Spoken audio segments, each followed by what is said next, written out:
All right, so here we are underneath the Jeep, looking at the transfer case right here, and the Slip Yoke Eliminator Kit, SYE.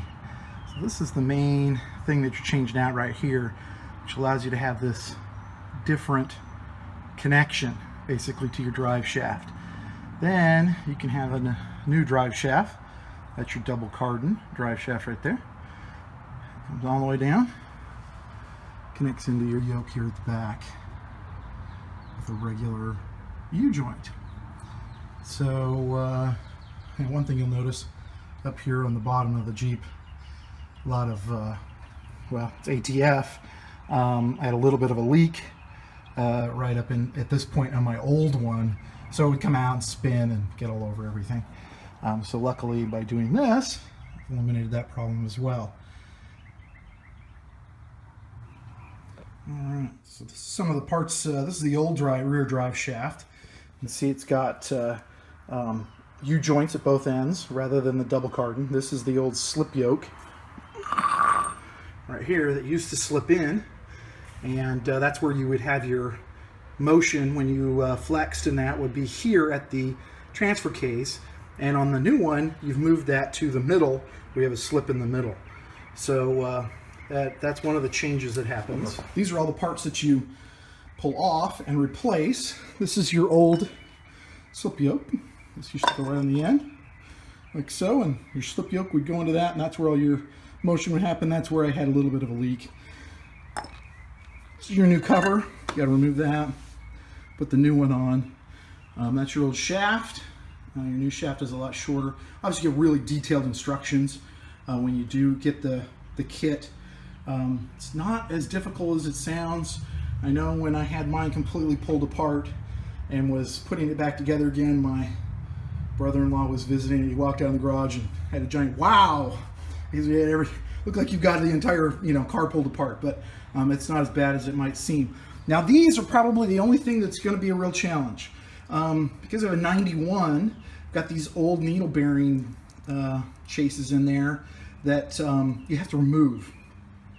Really, the only way you're going to remove these is with a press. So I view that as a good excuse, and ran over to Harbor Freight and bought a press, and that thing was perfect. It worked. It made it so fast and so quick and easy. So this is the piece that is your gear selector, or in your transfer case. So each of these little notches move around, and you move a little fork gets moved by this, and these are the notches. So as you move from 2 high to 4 high, neutral, and 4 low, these are what you're moving, rotating this around. This piece right here is what is helping you select. And what's funny is the difference between this one, which is my old one, and the new one, which gives you true neutral, is it has a little cutout right here. Just a little tiny little cut right here. I'll put some pictures in so you can see what that looks like. But all you have to do is order this piece for a TJ. So in the TJ transfer case, they have the same transfer case, but they updated this so they have true neutral. YJ's did not. So while you're in there doing your slip yoke, you can swap this out. I don't know, it was like $25 or $30 for this piece. You're in there anyways. Easy swap, and then you have true neutral. You can flat toe, no problem. You don't have to worry about anything going on. So I'll put some pictures in here about this. Now, well,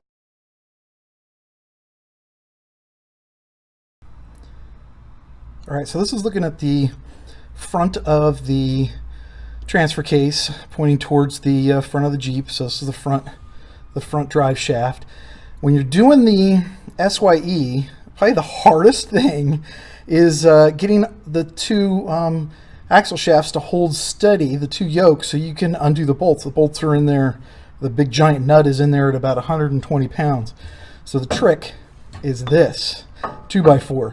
Just get a chunk of 2x4 and you just jam it right in here between the transmission and the transfer case. It's not quite lined up right now in the right spot. Oh, there we go.